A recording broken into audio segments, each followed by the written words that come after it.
Hello everyone, good morning students. In the last video we are discussing chapter number 3 NCERT exercise. So today we are going to take some more questions about chapter number 3 NCERT exercise. Today we are going to discuss first of all 3.12.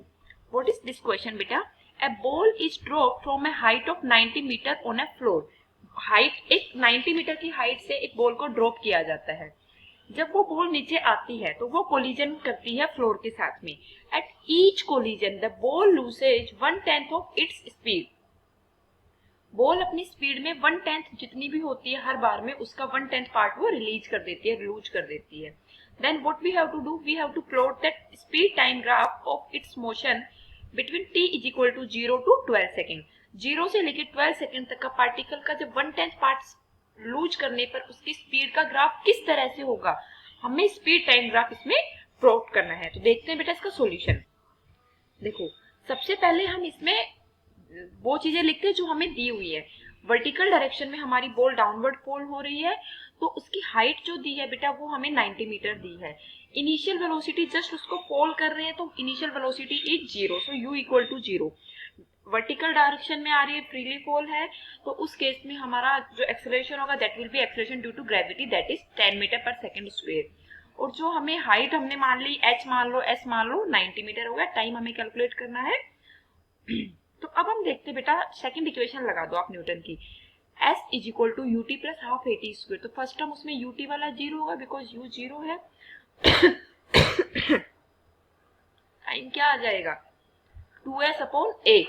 तो s की value 90, a की value 10, हमारा time कितना आ गया बेटा 4.24. जब यहाँ पर हम फाइनल वेलोसिटी निकालेंगे तो v क्या आ जाएगा बेटा under root 2as. v square equal to u square plus 2as होता है. ये v है, फाइनल वेलोसिटी है. तो ये हमारी फाइनल वेलोसिटी क्या होगी बेटा, ये होगी 2as. तो ये हमारे जब वैल्यूज पुट कर देंगे a की और s की तो हमारी आंसर आ गया 30√2. तो बेटा ये वाली वेलोसिटी कौन सी है, जब हमारा बॉल ड्रॉप हुई वो वेलोसिटी 0 लेट करी. जब बॉल नीचे जमीन के ऊपर पहुंचेगी, फ्लोर को जब वो टच करेगी उस टाइम पे उसकी कोई वेलोसिटी होगी. तो ये उसकी वेलोसिटी है. अब हमने देखा कि हर एक कोलिजन जब फ्लोर के साथ में बॉल कोलिजन करती है तो उसकी 1/10 स्पीड डिक्रीज हो जाती है. तो बची हुई वेलोसिटी कितनी होगी बेटा, उसकी 9/10 होगी.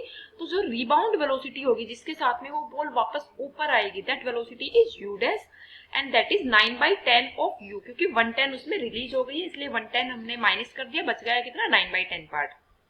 तो 9/10 इंटू में u की वैल्यू कितनी होगी बेटा 30√2. तो इसकी वैल्यू हमारी आ गई 10 से 30 को कट किया तो 27√2. ये वैल्यू आ गई.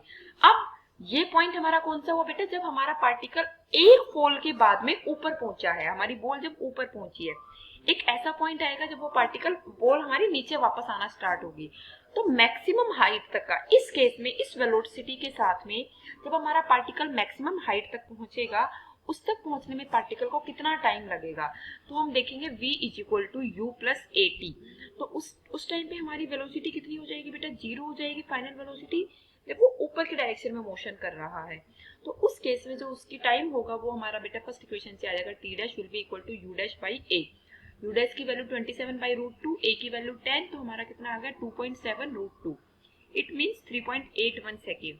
तो बेटा एक बार पार्टिकल को नीचे आने में और उसके बाद 1/10 रिलीज करके ऊपर जाने में कितना टोटल टाइम लगा है बेटा, t प्लस t डैश मतलब 4.24 प्लस 3.81. तो टोटल टाइम एक कोलिजन में कितना लगा, मतलब एक बार नीचे आके वापस ऊपर आने तक कितना लगा बेटा 8.05 सेकेंड. अब इससे आगे देखो अगर हमारी बॉल 3.81 सेकेंड क्या करती है, फॉल वापस आती है और बैक उसको फ्लोर को वापस टच करती है, जहां पर इसकी वेलोसिटी कितनी थी बेटा 27√2. हमें किस किस के बीच में ग्राफ प्लॉट करना है, वेलोसिटी और टाइम के बीच में ग्राफ प्लॉट करना है. अब हमारी जब वो वापस से नीचे आएगी और उसके बाद जब उसकी वेलोसिटी होगी वो कितनी हो जाएगी बेटा 1/10 वो रिलीज कर देगी. अगेन उसकी वेलोसिटी कितनी बचेगी, जो इनिशियल वेलोसिटी था उसका 1/10 रिलीज करके मतलब 9/10 पार्ट बचेगा. तो अभी जब वो पार्टिकल वापस से स्ट्राइक नहीं करता है उससे पहले उसकी वेलोसिटी कितनी देखी हमने 27√2. जब वो रिलीज कर देगा तो उसके बाद उसकी वेलोसिटी कितनी हो जाएगी बेटा 9/10 पार्ट ऑफ 27√2. तो ये कितना हो गया बेटा 243√2 इतना कुछ वेलोसिटी आई। अब उसका टाइम कितना लगेगा बेटा 8.05 इससे पहले तक लगा था, अब उसको 3.81 अपवर्ड से नीचे डाउनवर्ड तक आने में लगा सेकेंड टाइम में। अब उसके मोशन में हम उसको ऐड कर देंगे बेटा 8.05 प्लस 3.81, तो टोटल टाइम हमारा कितना बन गया बेटा 11.86 सेकेंड। और हमें ग्राफ किस किस के बीच में प्लॉट करा था 0 सेकेंड से लेके और 12 सेकेंड तक का, तो हमारा ऑलमोस्ट 12 सेकेंड तक का आ गया है ये। अब हम देखते हैं बेटा इसके अंदर क्या कि हमारा इनिशियली हमने सपोज किया कि इनिशियल हमारी वेलोसिटी 0 थी क्योंकि हमारा पार्टिकल फ्री फॉल कर रहा था। फिर 4.24 तक का हमारी वेलोसिटी लीनियरली इंक्रीज हुई है, वो कितना गई है बेटा मैक्सिमम 30√2। फिर वो वेलोसिटी एक इंस्टेंट तक 0 रहती है जब उसका जब वो अपनी डायरेक्शन चेंज कर रही होती है डाउनवर्ड में। फिर उसकी वेलोसिटी कितनी आती है बेटा 9/10 1/10 जब रिलीज करेगी, तो ये 1/10 का रिलीजिंग था। अब उसके बाद क्या होता है बेटा कि ये इंक्रीज वापस से क्या करेगी उसकी वेलोसिटी टाइम इंक्रीज होगा, वेलोसिटी डिक्रीज हो रही है, कितनी गई बेटा 27√2 से टाइम कितना हो गया नेक्स्ट केस में हमारी 8.05।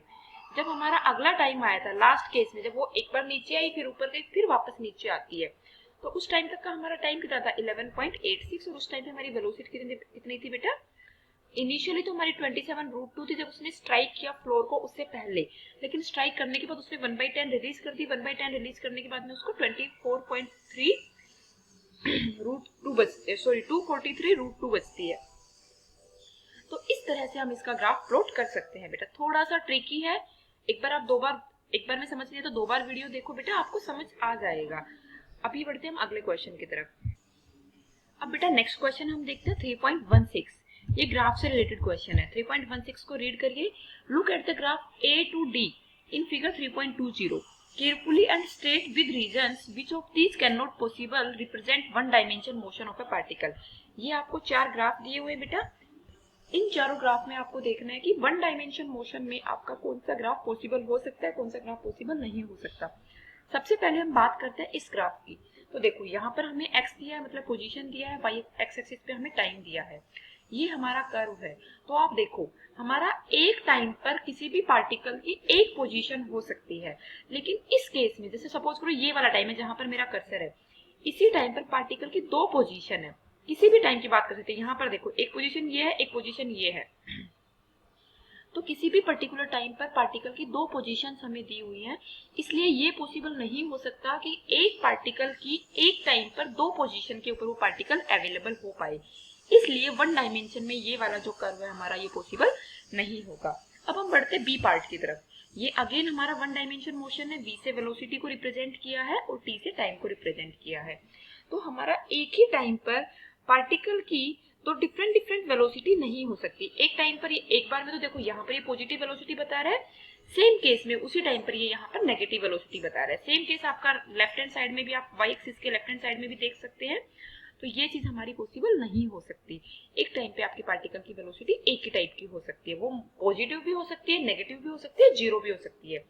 वेलोसिटी आपकी कुछ भी हो सकती है, बट टाइम आपका एक के ऊपर एक ही वेलोसिटी पॉसिबल हो सकती है। अगला हम बढ़ते हैं थर्ड पार्ट की तरफ। थर्ड पार्ट में हमें स्पीड और टाइम का ग्राफ दिया हुआ है। स्पीड के केस में हमने देखा था कि वेलोसिटी हमारी पॉजिटिव नेगेटिव जीरो हो सकती है, लेकिन स्पीड हमारी पॉजिटिव या जीरो ही हो सकती है। लेकिन इस कर्व में आप देख सकते हैं कि ये वाला जो ग्राफ है जहां पर मेरा कर्सर अभी मूव कर रहा है, इस ग्राफ के अलोंग हमारा जो कर्व है वो नेगेटिव वेलोसिटी के केस, नेगेटिव स्पीड के केस में है। बट हमारी स्पीड कभी भी नेगेटिव नहीं हो सकती, ये हमने पढ़ा था, क्योंकि स्पीड क्या होती है डिस्टेंस अपॉन टाइम, और डिस्टेंस कभी नेगेटिव हो ही नहीं सकती, इसलिए हमारा ये कर्व भी पॉसिबल नहीं है। अब हम बढ़ते हैं बेटा डी पार्ट की तरफ। डी पार्ट में y एक्सिस पे हमारा टोटल पाथ लेंथ है और x एक्सिस पे हमारा टाइम है। बेटा ध्यान दो यहाँ पर y एक्सिस पे टोटल पाथ लेंथ है, तो देखो यहाँ से यहाँ तक आपका पाथ लेंथ इंक्रीज हो रहा है। और पाथ लेंथ हमारा क्या होता है बेटा, जो भी पार्टिकल ऑब्जेक्ट है हमारा किस किस पाथ के अलोंग उसने पार्टिकल अपना आगे बढ़ा है। तो पाथ लेंथ हमारा ऑलवेज इंक्रीजिंग होता है, कभी भी वो डिक्रीज नहीं होता है। लेकिन आप देखेंगे कि यहाँ से लेकर यहाँ तक हमारा पाथ लेंथ इंक्रीज हो रहा है, बट इस टाइम में टाइम तो हमारा इंक्रीज हो रहा है बट पाथ लेंथ हमारा डिक्रीज हो रहा है। बट ये प्रैक्टिकली पॉसिबल नहीं हो सकता, क्योंकि हमारा पाथ लेंथ हमेशा इंक्रीजिंग केस में होता है। पार्टिकल जब भी किसी भी पाथ के अलोंग वो आगे बढ़ता है उस पाथ के अलोंग पार्टिकल का पाथ हमेशा इंक्रीजिंग मोशन में होता है, इसलिए हमारा ये वाला ग्राफ भी पॉसिबल नहीं होगा। तो आई होप आपको ये क्वेश्चन क्लियर हुआ। अब हम बढ़ते हैं अगले क्वेश्चन की तरफ। अब इससे आगे बेटा हम डिस्कस करते हैं इस क्वेश्चन को। तो इस क्वेश्चन में आप देखिए आपको क्या दिया हुआ है बेटा कि figure 3.23 gives xt plot of a particle executing one dimension simple harmonic motion। हमारा जो पार्टिकल है इस कर्व में हमारा one dimension simple harmonic motion करता है। हम इस चैप्टर की इस मोशन के बारे में डिटेल में बात चैप्टर नंबर 14 में करेंगे। इसी बुक का लास्ट चैप्टर है, सेकंड बुक का, उसमें आपको पूरा चैप्टर ही आपका सिंपल हार्मोनिक मोशन है, तो उसमें हम पूरा डिटेल में बात करेंगे। अब हमें इस कर्व के बारे में क्या बताना है बेटा, give the science of positive position velocity acceleration variable of the particle at different times. Time हमें दिया हुआ 0.3, 1.2, -1.2। हमें कर्व किस किस के बीच में दिया है बेटा, x और t के बीच में कर्व दिया है। तो अब आप देखिए सबसे पहले कि हमारा बात आती है कि जो हमारा वन डायमेंशन मोशन होता है उसमें one dimension simple harmonic motion होता है, उसका इक्वेशन क्या। तो बेटा सबसे पहले आप देखो कि जो हमारा सिंपल हार्मोनिक मोशन होता है उसका एक्सीलरेशन की इक्वेशन क्या होती है। अभी आप जस्ट इसको लर्न करो, बाद में जब हमारा 14 चैप्टर डिस्कस करेंगे तो हम इसको डिटेल में एक्सप्लेन करेंगे। तो a is omega square into x, जहां पर ओमेगा क्या होता है बेटा आपका एंगुलर फ्रीक्वेंसी होती है, x क्या होता है आपका पोजीशन होता है। तो यहाँ पर आप देख सकते हो ये ओमेगा स्क्वायर, तो ये तो हमेशा पॉजिटिव ही होगा, मतलब कि एक्सीलरेशन और पोजीशन वेक्टर दोनों एक दूसरे के ऑपोजिट डायरेक्शन में होंगे। तो अब हम देखते हैं बेटा हमारे क्वेश्चन में कि सबसे पहला हमारी बात दी हुई है 0.3 सेकंड पे। तो देखो 0.3 सेकंड पे कर्सर जहां पर मेरा यहाँ पर मूव कर रहा है देखो पोजीशन का हमें तीनों चीजों का साइन बताना है, पोजीशन, वेलोसिटी और एक्सीलरेशन का। तो यहाँ पर पोजीशन कैसी है बेटा, नेगेटिव है, तो पोजीशन का साइन कैसा हो गया, नेगेटिव हो गया। वेलोसिटी, अब इस पॉइंट के ऊपर हमारा स्लोप कैसा आएगा, नेगेटिव आएगा, डाउनवर्ड है ये कर्व। तो स्लोप क्या बताता है, स्ट्रेट लाइन बताता, बेटा हम जब इसके ऊपर टेंजेंट ड्रॉ करेंगे वही तो हमारा स्लोप बताएगा, तो वो स्लोप हमारा नेगेटिव आएगा। तो पोजीशन और वेलोसिटी 0.3 सेकंड के ऊपर हमारी नेगेटिव है। लेकिन अब आपकी बात आती है एक्सीलरेशन की। तो एक्सीलरेशन का फॉर्मूला अभी हमने क्या देखा, a is omega square x. तो x हमारा नेगेटिव है, तो एक नेगेटिव और एक माइनस ऑलरेडी हमारे फॉर्मूले में अप्लाइड है कि minus omega square x. Negative negative होके बेटा हमारा एक्सीलरेशन कैसा हो जाएगा, पॉजिटिव हो जाएगा। इसलिए 0.3 सेकंड पे हमारा एक्सीलरेशन कैसा आ गया, पॉजिटिव आ गया। अब हम बढ़ते हैं 1.2 सेकंड की तरफ। 1.2 हमारा कहीं ना कहीं 1 से ऊपर आएगा। हमारा कर्व कैसा है बेटा, इंक्रीजिंग है, पोजीशन पॉजिटिव है, वेलोसिटी भी यहाँ पर स्लोप भी पॉजिटिव होगा। लेकिन अब एक्सीलरेशन कैसा हो जाएगा, पोजीशन पॉजिटिव है तो माइनस ओमेगा स्क्वायर एक्स होता है, तो हमारा एक्सीलरेशन इस केस में कैसा हो जाएगा बच्चे, नेगेटिव हो जाएगा। तो 1.2 सेकंड के ऊपर हमारा पोजीशन और वेलोसिटी पॉजिटिव होंगी और एक्सीलरेशन हमारा नेगेटिव हो जाएगा। अब आ जाता है बात हमारा -1.2 सेकंड पे। तो ये -1 है, ये -1.2 सेकंड है। तो इस केस में आप देखो बेटा हमारा यहाँ पर x नेगेटिव है, x हमारा इस एक्सिस के नीचे है, टाइम एक्सिस के, तो x नेगेटिव है। लेकिन इस केस में हमारा जो स्लोप आएगा वो भी कैसा आएगा बेटा, नेगेटिव आएगा।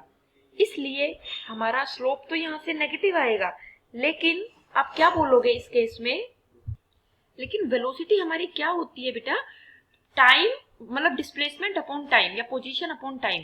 तो यहाँ पर पोजीशन भी नेगेटिव है और टाइम भी नेगेटिव क्वांटिटी में है, तो दोनों नेगेटिव नेगेटिव हो गया। तो ऊपर पोजीशन है, नीचे टाइम है, नेगेटिव अपॉन नेगेटिव, अपना नेगेटिव नेगेटिव कैंसिल आउट हो जाएगा। ओवरऑल टर्म हमारी वेलोसिटी की कैसी बच जाएगी बेटा, पॉजिटिव बच जाएगी। एक बार मैं फिर से रिपीट करती हूँ, इस केस में -1.2 के ऊपर हमारा पोजीशन नेगेटिव है, स्लोप भी नेगेटिव आएगा। लेकिन हमारा स्लोप क्या होता है बेटा, वेलोसिटी क्या रिप्रेजेंट करती है, पोजीशन अपॉन टाइम। यहाँ पर पोजीशन भी नेगेटिव है, टाइम भी नेगेटिव है, तो नेगेटिव से नेगेटिव कैंसिल आउट हो जाएगा। न्यूमरेटर डिनोमिनेटर में हमारा ओवरऑल वेलोसिटी पॉजिटिव बन गई। और उस केस में हमारा एक्सीलरेशन कैसा बनेगा, minus omega square x. X यहाँ पर नेगेटिव है और एक नेगेटिव हमारा ऑलरेडी फॉर्मूले में है, इसलिए इस केस में हमारा एक्सीलरेशन भी पॉजिटिव बनेगा। तो -1.2 सेकंड के ऊपर हमारा पोजीशन नेगेटिव आई है, वेलोसिटी और एक्सीलरेशन पॉजिटिव आया है। तो आई होप आपको ये कर्व समझ आया। इस तरह से आपको बेटा कर्व से डरना नहीं है, आपको कर्व के जो प्लॉट के जो क्वेश्चंस होते हैं उनको आपको रीड करना है, समझना है, आपको आसानी से समझ आएंगे। Thank you, God bless you.